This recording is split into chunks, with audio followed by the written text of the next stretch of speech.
Hi there, everyone. My name is Christian Eschbach, and welcome to another one of my album reviews. Today, I am going to be doing a Ted Nugent special, we're going to call it. And the reason why I call it a Ted Nugent special is I'm going to look at Ted Nugent's Out of Control box set and one of his CD singles. And the reason why I'm going to do a Ted Nugent box set is it's honestly the only Ted Nugent I own outside of this one single, and I'll get into explaining all this. Because Ted Nugent is someone I can appreciate. You know, living next door to Detroit, you have to appreciate the Motor City Madman. That's just the way it goes. Ted Nugent has a great selection of songs out there, but this box set covers most of what I personally would listen to. It's a greatest hits, and it's also got some live stuff on there, previously unreleased stuff. You know, so as someone who's enjoys Ted but not a huge Ted fan, it's a good spot. It's the only spot I've got really to start with Ted. I've never really been interested in picking up anything else from Ted on here, although there is maybe one or two albums based off of what's on here I might want to look into. So let me start with the single I'm going to cover. The single here, this is Ted Nugent Hunt Music, Sunrise and Fred Bear. Now, Fred Bear was one of the most elusive Ted Nugent songs to get your hands on forever and ever and ever. Believe it or not, this is the only way you could get it. And my dad and my stepmom at the time, they used to go to the Ted Nugent Whiplash Bash every year New Year's Eve, and I'd be at home babysitting, because forget taking me to the concert too, right? No, someone's got to babysit the kids. Because if they take me, they got to take all the other kids, and that's not fair. Even though there was, 10 years between me and my stepbrother. Yeah, let's talk about fair. Anyways, so they brought this back for me one year from the concert, and because it had Fred Bear on it, and it was the only way you get Fred Bear, and that was the second track. And Fred Bear is a fantastic song.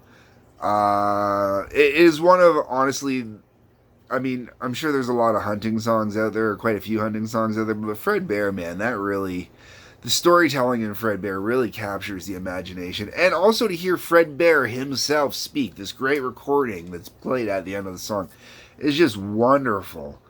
And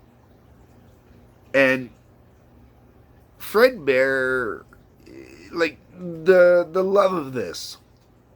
Ted Nugent, say what you want about Ted, but one thing he's always done, at least in the days with Fred Bear, is when he was learning how to bow hunt and stuff like that, was he really embraced the idea of the native culture. Now, I don't think he does it so much anymore. I think he's also caught a lot of crap for it in more recent years. But, I mean, the dude used to honestly come riding out on stage on a giant buffalo, I mean a real buffalo, wearing an Indian headdress, and that was pretty wicked. But the other track that's on here, the first track, is actually an instrumental track called Sunrise. And Sunrise features Ted playing a 6-string bass. Now, as a bassist, that is awesome. When you listen to this and listen to when Ted rips into the bass and gets going, and it's, according to the notes right on the back here, it's done in one take. He rips in the bass and he gets going, man, and it is spectacular. Like, just amazing. If you can get your hand on this single, I'd say go for it. It is a rarity, though, so good luck. If you can get your hands on both those songs, I know Fred Bear was eventually released on an album, and I don't remember the name of it right now. And Sunrise might be on it, I'm not sure. But I don't know if Sunrise is honestly to this day has ever been released on a proper album. So, yeah, if you can find those two songs on an album together, pick it up. Because both those songs are amazing, amazing tracks. Both musically and Fred Bear lyrically with the story. And, you know, you can just really feel Ted's longing for his dear friend that's gone. You know what I mean? All right. So that's Hunt music. Ted Nugent Out of Control box set. Now, Ted Nugent is something I got into specifically because of my dad and my stepmom. I have a few other family members or friends or whatnot that kind of listen to Ted a little bit, but never really got into Ted. My dad's the one that really introduced me to Ted. My dad also had the Out of Control box set.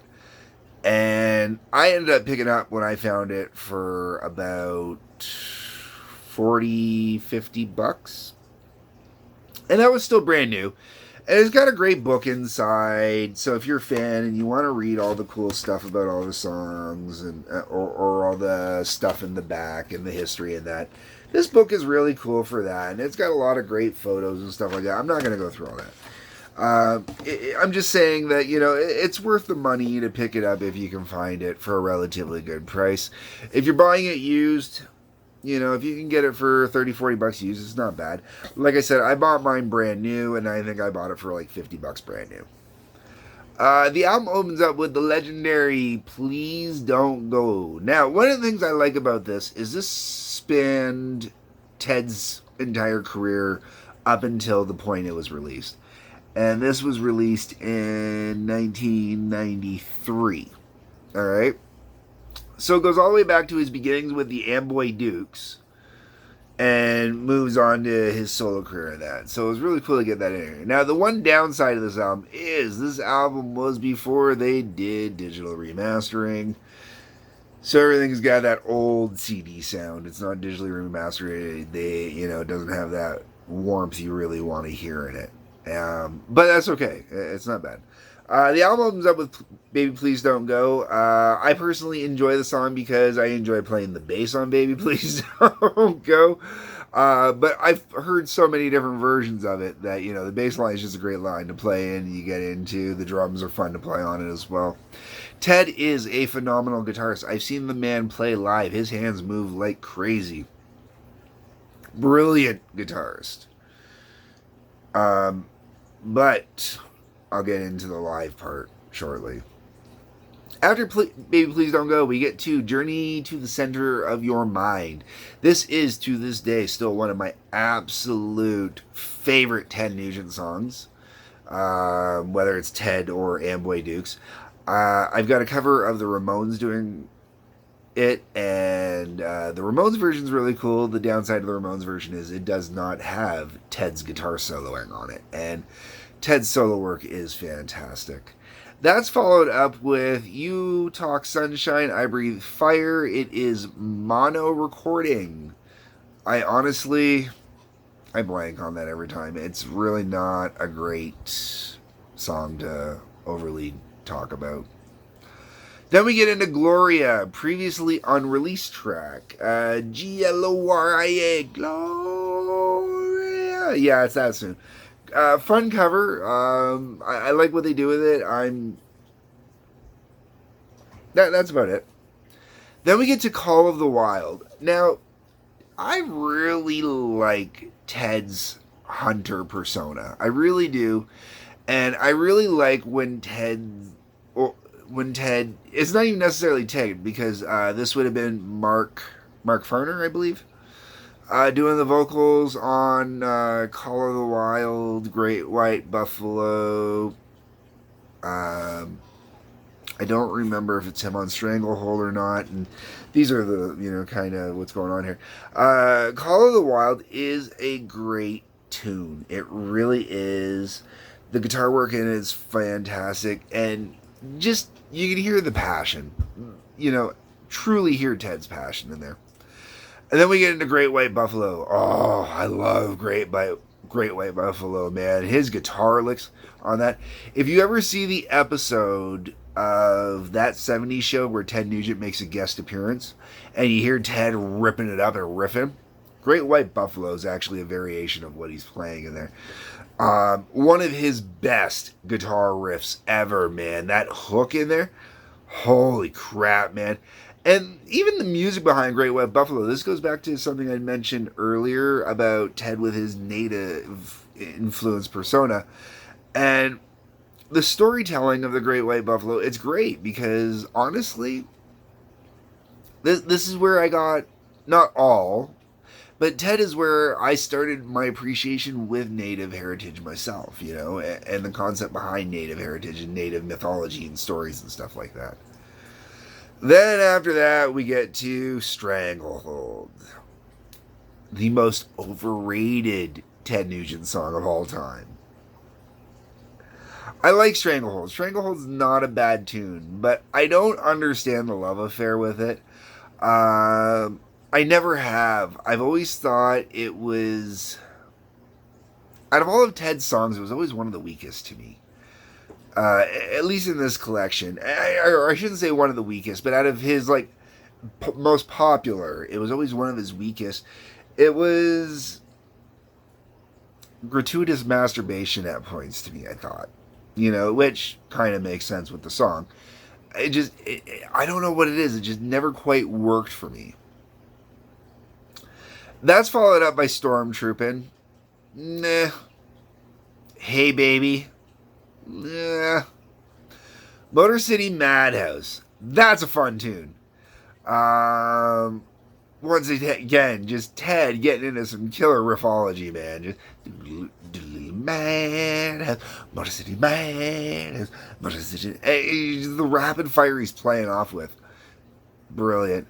And then that goes into Free for All, which is another song which is just a really good tune. And, Detroit radio used to play a lot of this stuff. They don't anymore. And it's really kind of sad that they don't play anymore. But Detroit really did turn against Ted. Because Ted really kind of pissed off Detroit at the same time. Ted Nugent had bought a radio station in Detroit. There used to be the syndicated radio station Z-Rock. I believe it aired out of Texas, ended up breaking off into individual stations.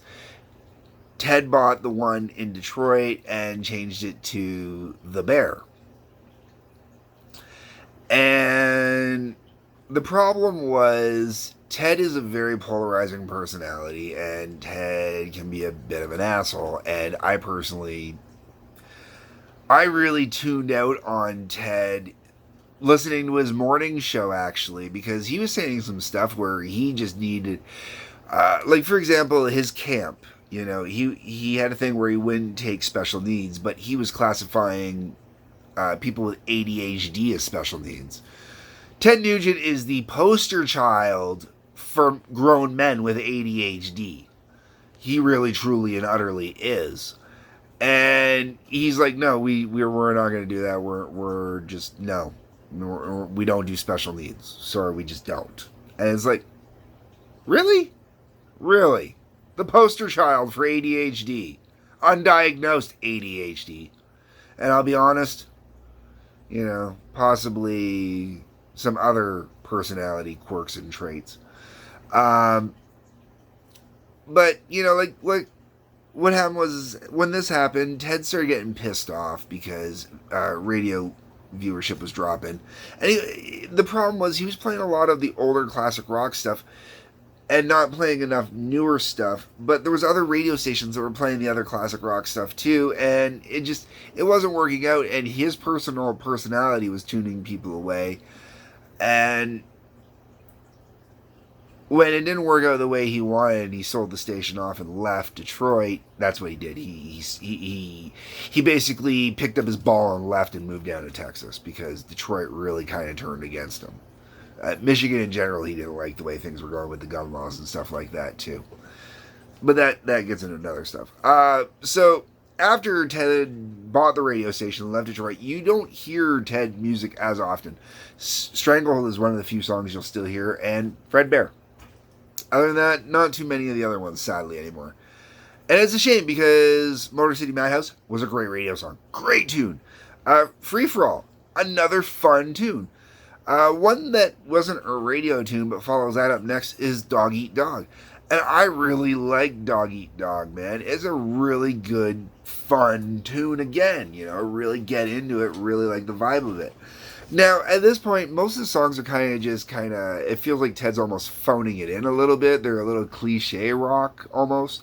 And as we're approaching the end of the 70s at this point as well, you can also start to understand why the music's not doing as well or doesn't seem as great compared to earlier stuff. Because let's face it, disco was out there and no one knew what to do when disco was out there on the rock side. So guys like Ted, who really kept pushing the rock, they were kind of a little lost.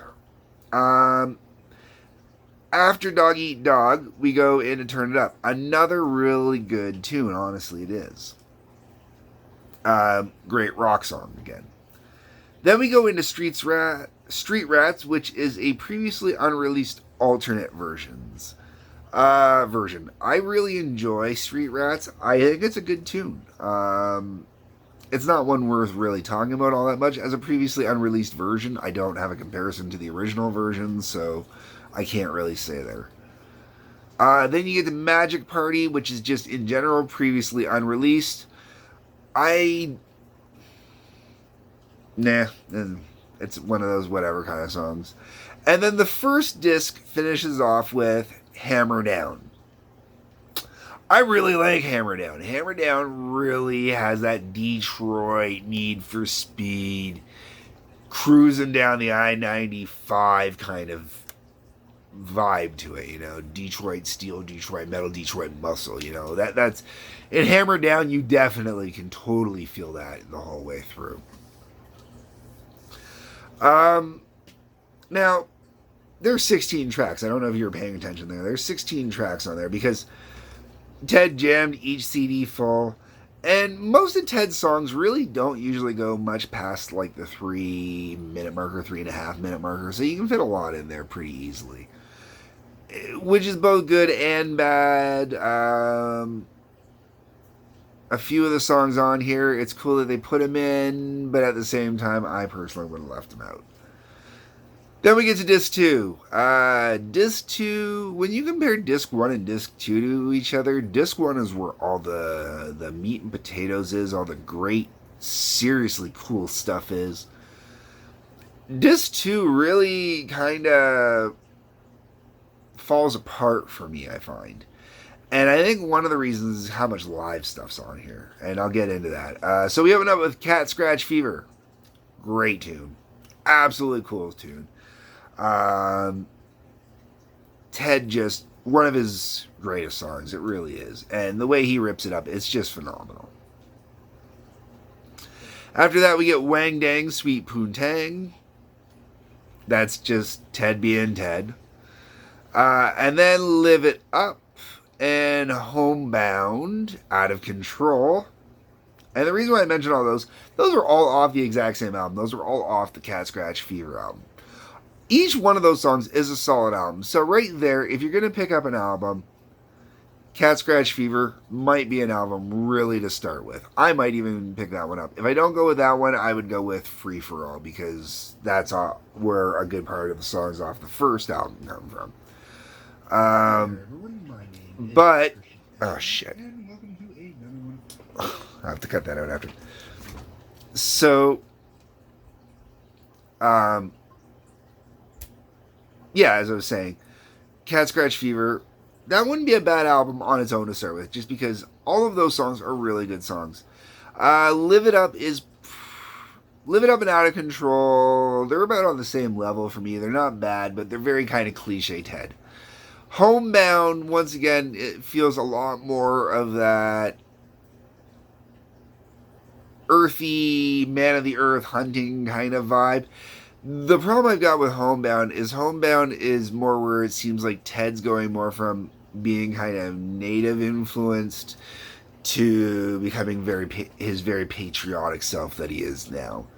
And I'm going to avoid getting into that. I really do like Homebound, though. It has a great sound to it. There's great music to it. It's really, honestly, an enjoyable tune. Out of Control is so-so. After that, we get into a bunch of live tracks. Now, Double Live Gonzo is where two of these come from. The other ones are previously unreleased, I believe. So you got Oh Carol, Just What the Doctor Ordered, which is a great song normally. Yank Me Crank Me, which is a fun live song. I'm not great. I'm not big on it as a studio track. And Walking Tall, which is I don't pay attention to. Now, I don't like Ted Nugent's live sound. I really, truly, honestly don't. I saw Ted Nugent the year he did the Whiplash Bash with Alice Cooper.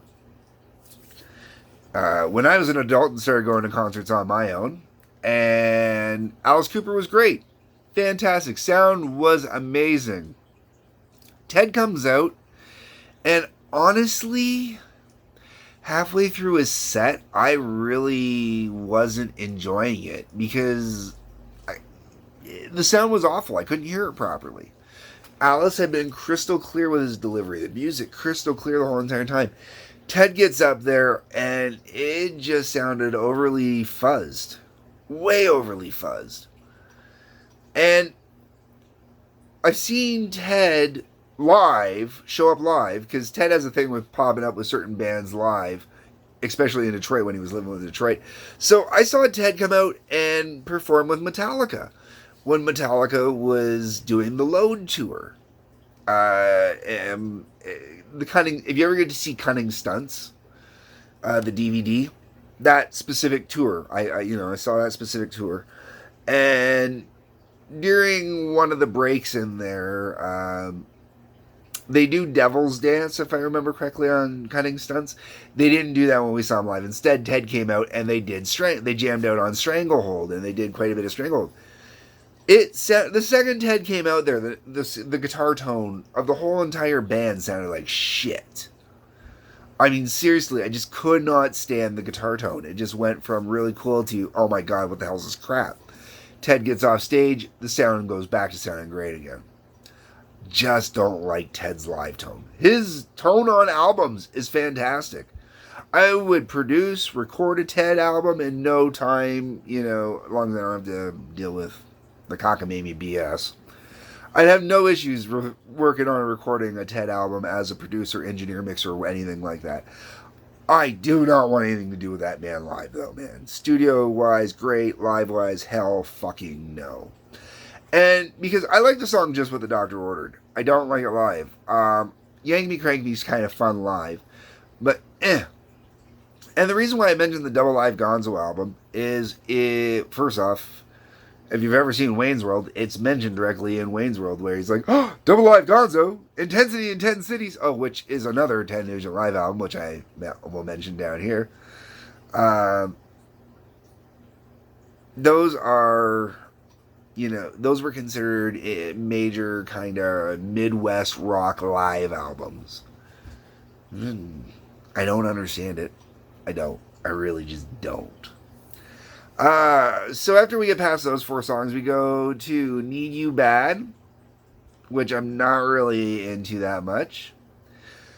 Weekend Warriors. Now this is when the second disc really starts to pick up for me. Basically, you got Cat Scratch Fever. The other ones are kind of like, okay, then you hit that block of live. Then you got Need You Bad, and then you get to the song Weekend Warriors. That's kind of fun. It starts to pick back up again. It's not too bad.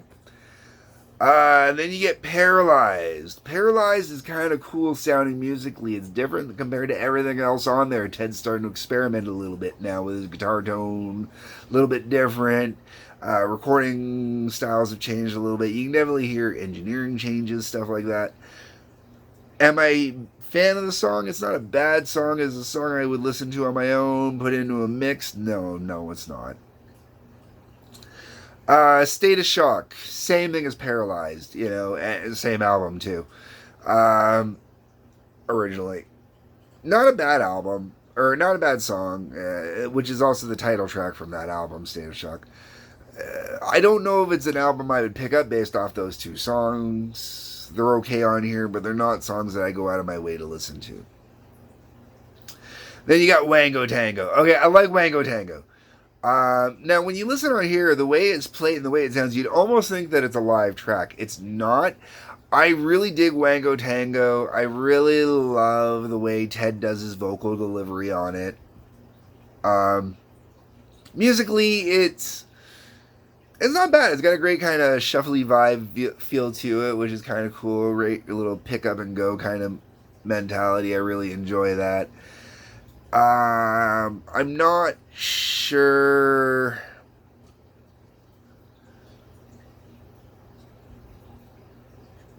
I'm not sure if it's a song I would personally ever want to cover, but I might karaoke it if I could ever find a good version of karaoke, just because it's fun too.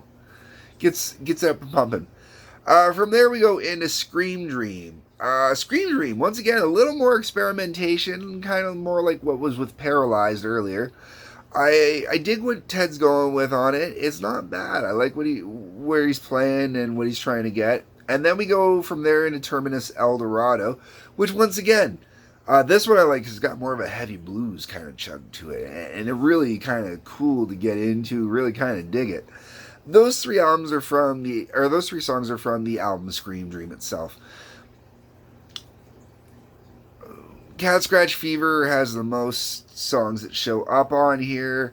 Free for All would be next. Then you got Scream Dream after that. So if you want to look at it like that, if you're thinking, hey, I want to go pick up a Ted Nugent album to explore, those would be the ways to base it for me. I personally, out of those three, would probably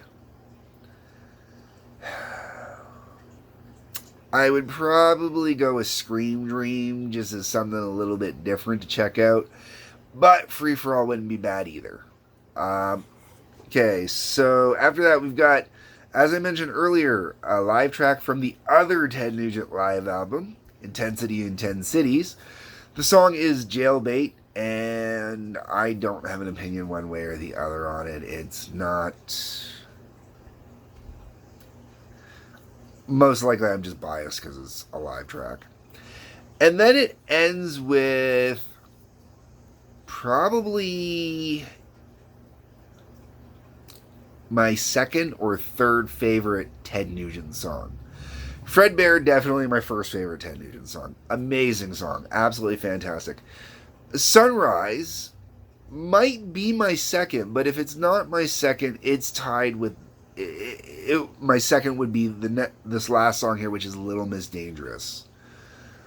First off, the bass riff on this song is just something else, man.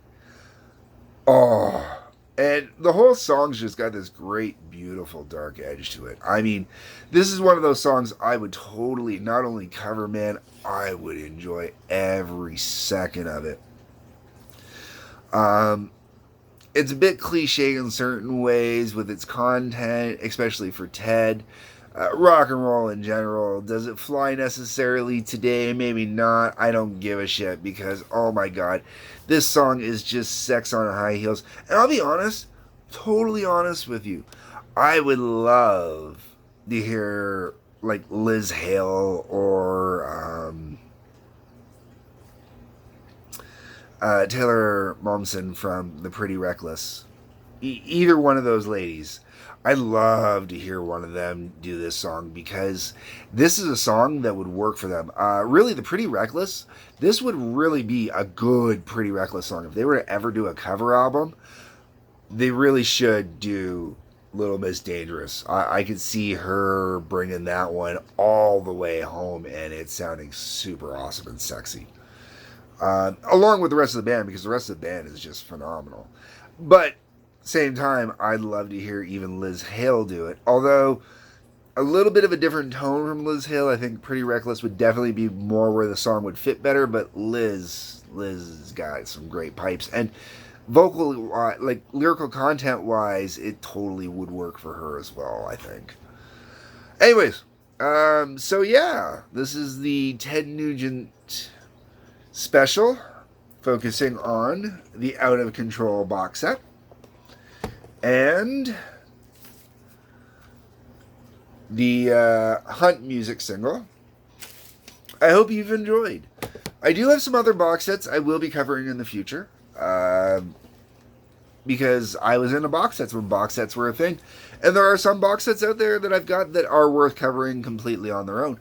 Of course, I'll do the Alice Cooper one eventually, because, The Life and Crimes of Alice Cooper is a great box set. And Ozzy, Prince of Darkness, is actually another great box set that I look forward to covering, because Ozzy did some awesome stuff with his box set. He was really smart with the way he did his. And his is a box set that is definitely worth having as well. So that is the end of this.